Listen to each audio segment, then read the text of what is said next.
of year, named Michael Griffith. There were 3 young black men that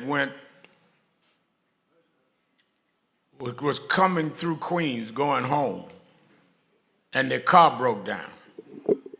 And they got out of the car seeking help in a little part of Queens called Howard Beach.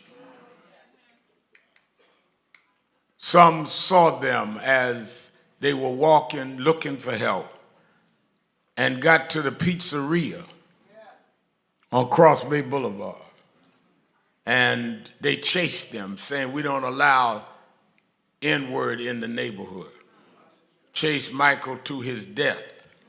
He was run over by a car on the Belt Parkway. I had just started National Youth Movement not long before that. And one of the people worked in the youth movement called me in the middle of the night and told me they killed my cousin out in Queens. At the time, we were fighting against crack. Crack epidemic had hit hard in our communities. And what we couldn't understand is why the police wouldn't close the crack houses.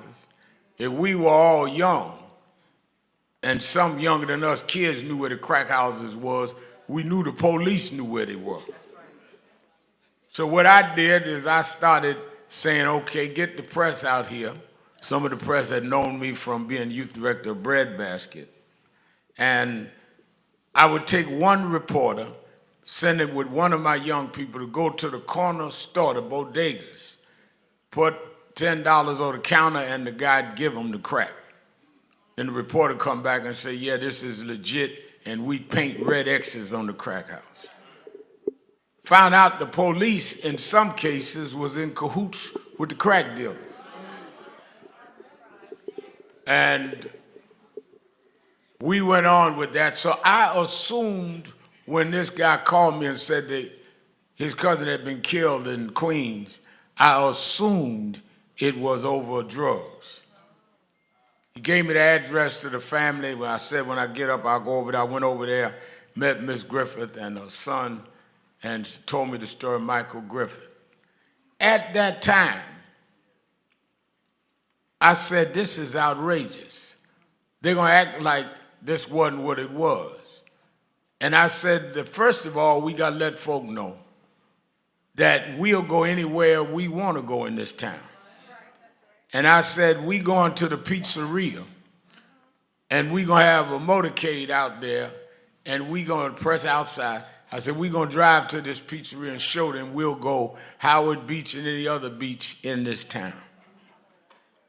And as I tell the story often, I called for the motorcade, and one of the top union leaders in town called me and said, Remal, I heard you on WLIB saying you're going out to Howard Beach. I'm going to get some of my members. We going with you. And I said, his name was Jim Bell. I said, well, let me ask you this, Brother Bell. He said, what? I said, can I ride with you? Because I don't even have a car. I don't call a motorcade.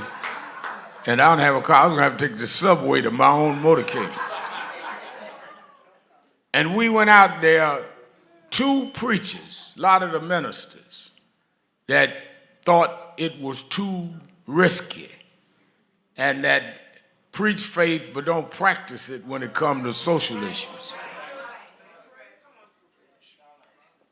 I believe in a God that is not only a God in your private life, but a God that can handle you in a social setting. So the preachers were saying, I ain't going out there, Al, that's a little too much. 2 preachers went with us. And one was Reverend Herbert Daughtry. The other was Reverend Jerry West. And Jerry West and Herb Daughtry and I were on the front page of the New York Times the next day eating pizza at where Michael Griffith had been chased from to his death. And I got word this week that Reverend Jerry West passed. And I wanted to give a tribute to a man and minister of courage and conviction. All the way through them 38 years, he's continued to stand up and fight for what's right. But I never forget what was risky And when I was not well known, Jerry West stood with us, and we stand with his family today. Give a big hand, Reverend Jerry West, Church of God in Christ. Give